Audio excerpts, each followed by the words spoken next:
The wind came first.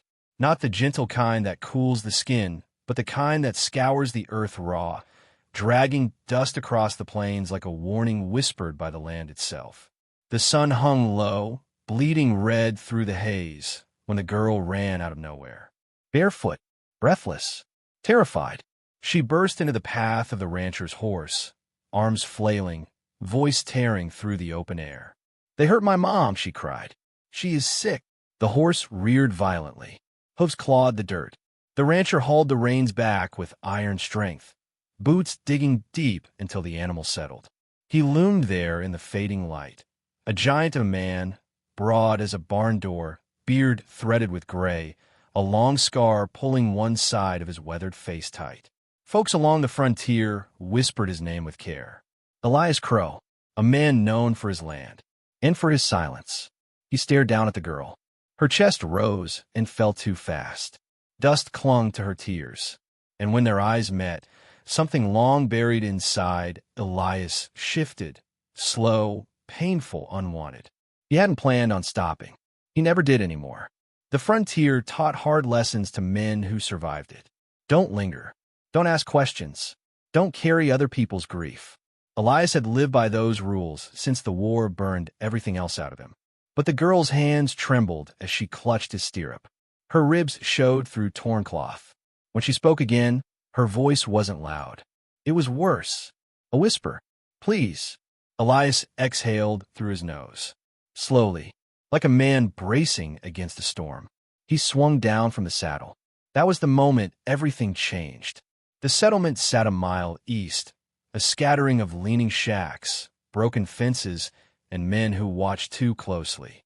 Elias felt eyes on his back as he walked beside the girl. His long stride slowed to match her limping steps.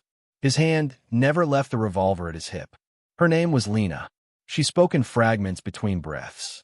Men who drank too much, guns without mercy, a refusal to cook, a beating that came after, fever that followed, coughing, blood. Elias listened. He said nothing. Memories clawed at him. A cabin once, thick with smoke and screams, a voice begging him not to leave. He shoved it down, deep where it belonged. Inside the shack, the smell hit him first. Illness, sweat, fear. Lena's mother lay on a thin mattress, skin burning, eyes dull with pain. Her breath rattled in her chest like loose stones in a can. Elias knelt beside her, pressing 2 fingers against her neck. The pulse was there, weak, fading. "You a doctor or something?" A voice sneered from the doorway. Elias rose slowly. 3 men filled the entrance. Dirty coats, loose belts, smiles that never reached their eyes. One twirled a pistol like it was part of his hand. Bandits, the kind that grew in the cracks left by war and lawlessness. "She needs medicine," Elias said, voice low. The men laughed. "One step closer, and you need to mind your business." Rancher. That word carried weight. Envy, resentment, hunger. Ranchers had land, cattle, something worth taking. Elias studied their hands, their stance, the twitch in the lead man's jaw. He knew how this ended. Man against man. Again. "I'm taking her," Elias said. A pause. Then the leader spat onto the dirt floor. "You'll take a bullet first." The shack fell silent. Even the sick woman's breathing seemed to stop.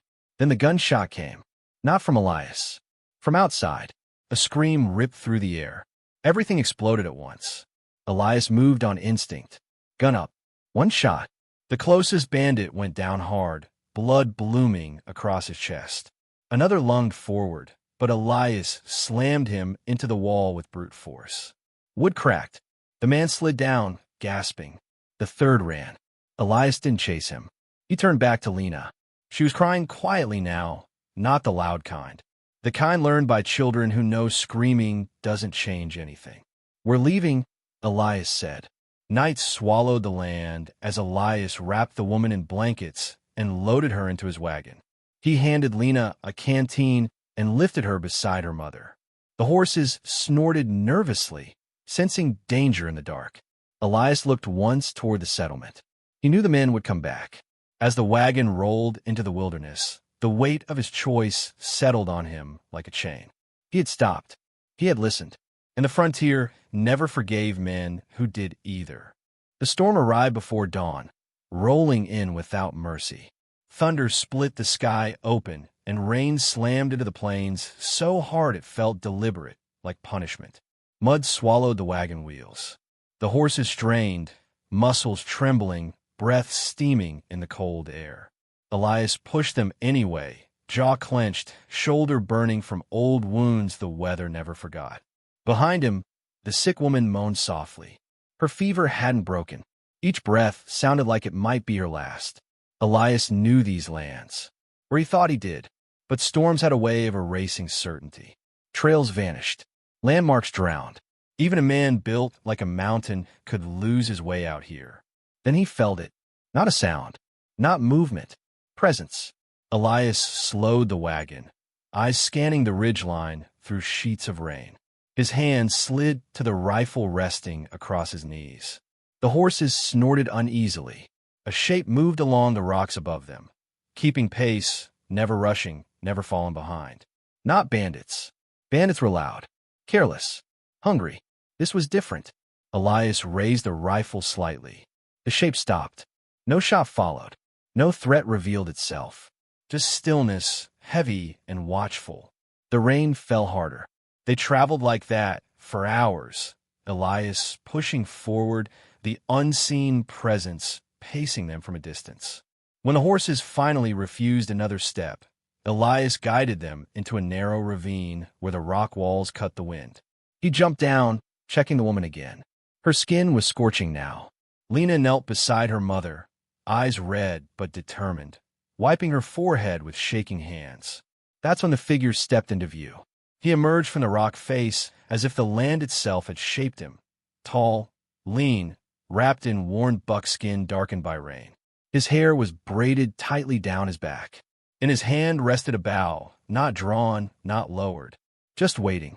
Lena gasped and grabbed Elias's coat. Elias didn't move. The two men locked eyes across the narrow space. No words passed between them. None were needed. Elias had faced soldiers, outlaws, and death itself. But this gaze held no fear, no challenge. Only judgment. Slowly, the stranger knelt beside the sick woman. Elias tensed, muscles coiled to strike, but the man moved with calm precision. He crushed leaves between his fingers, releasing a sharp, bitter scent, and pressed them gently to the woman's lips. Her breathing eased. Just a little. Enough. The man spoke a single word, rough but clear. Fever. Elias nodded once. That was the beginning. They traveled together after that without agreement or explanation. The man, who Elias later learned was called Takota, moved ahead of the wagon like a shadow, reading the land the way others read books. He left signs Elias barely noticed at first. A stone turned the wrong way. Grass bent where no wind passed. Bandits followed them. Elias felt it in his bones. Takota confirmed it with a brief glance and a slow nod. The ambush came on the third night. Gunfire shattered the dark. Everything became motion.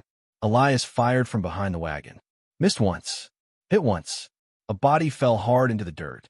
Horses screamed and kicked free, scattering into the night. Takota moved fast, too fast to track. Arrows hissed through the darkness. One bandit dropped without a sound. Another screamed, clutching his leg before disappearing into the brush. Silence rushed back in, thick and heavy. Elias stood there, chest heaving, rain mixing with sweat and blood. Takota emerged from the dark, face unreadable, bow lowered. Their eyes met. Takota gave a small nod. Not gratitude, recognition. Lena clung to Elias's coat, shaking. He rested a hand on her head, feeling how light she was, how fragile. As the fire crackled later that night, the storm finally passed. Stars broke through the clouds. The woman's fever eased for the first time. Lena laughed softly, chasing fireflies near the edge of the camp, her voice hesitant, like she wasn't sure she was allowed to feel joy yet. Elias watched Takota repair a snare nearby. No wasted motion, no hesitation. A man shaped by survival, not cruelty. For the first time in years, Elias felt something unfamiliar stir in his chest. Purpose. Not just surviving anymore. protecting. And somehow, that scared him more than any storm ever could. Morning came thin and pale, like the land itself was exhausted. They reached the old trading post just after sunrise. The building leaned into the wind, half forgotten by time and war. Its sign hung by a single nail, creaking softly. Broken windows stared out like empty eyes. Elias knew this place. Everyone did. It had been abandoned when the fighting ended and the law never returned. If the bandits were still tracking them, this was where they would strike. Elias didn't say it out loud. He didn't need to. Takoda studied the ground, then the horizon, and gave a slow nod. They were being hunted. They went to work without words. Elias dragged crates into position, nailed planks across the windows, and checked his weapons with practiced hands. The ache in his shoulder flared with every movement, but he ignored it. Pain was familiar. Pain was manageable. Takoda moved differently.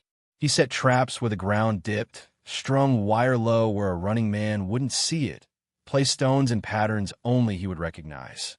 Elias watched, learning without asking.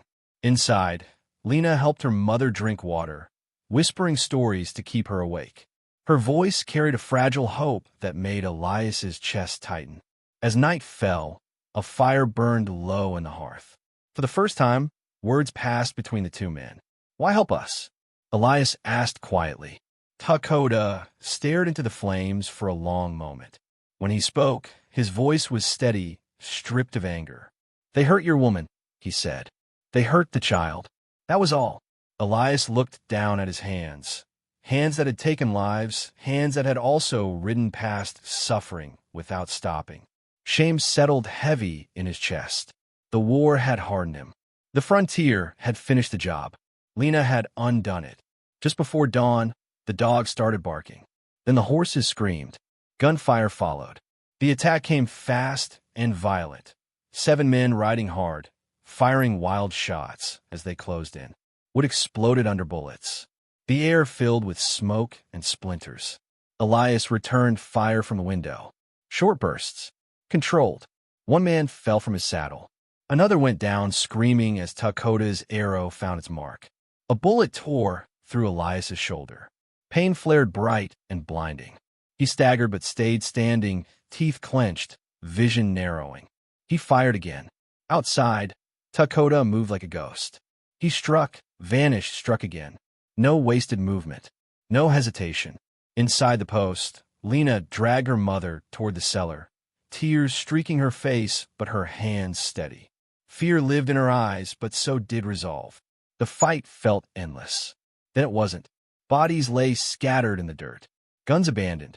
Blood soaked into the ground like it had been waiting. One bandit remained. He looked at the dead men around him, then at Elias, bleeding, towering, unbroken.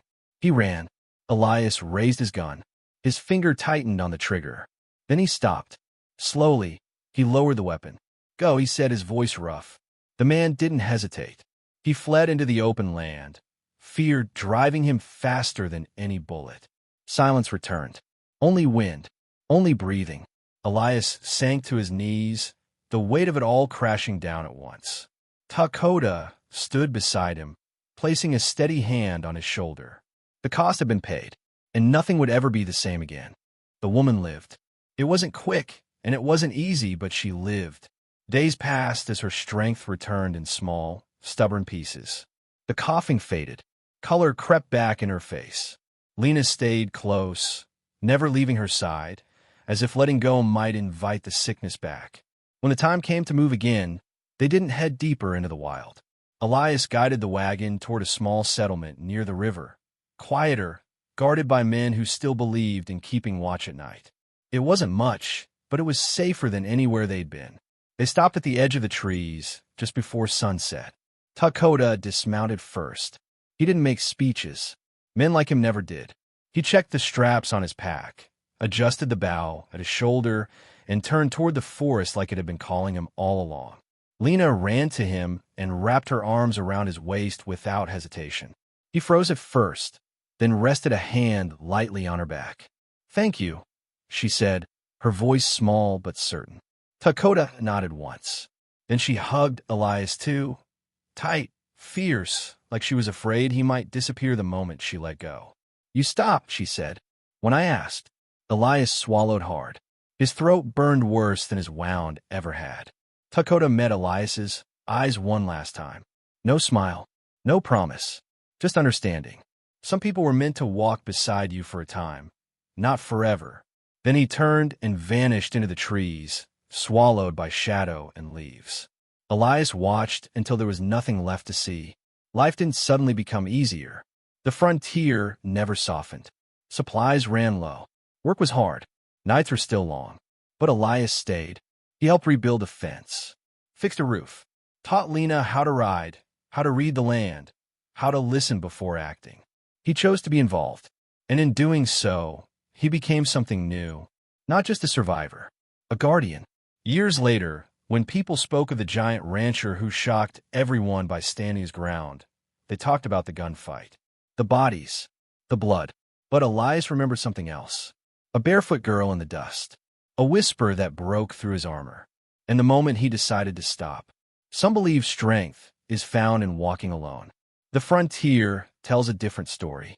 Strength is choosing to stay, to listen, to carry someone else's pain, even when it weighs more than your own. If this story moved you, take a moment to reflect on the choices we make when no one is watching. And if you want more cinematic frontier stories like this one, don't forget to like, comment, and subscribe. Because out here, every choice echoes.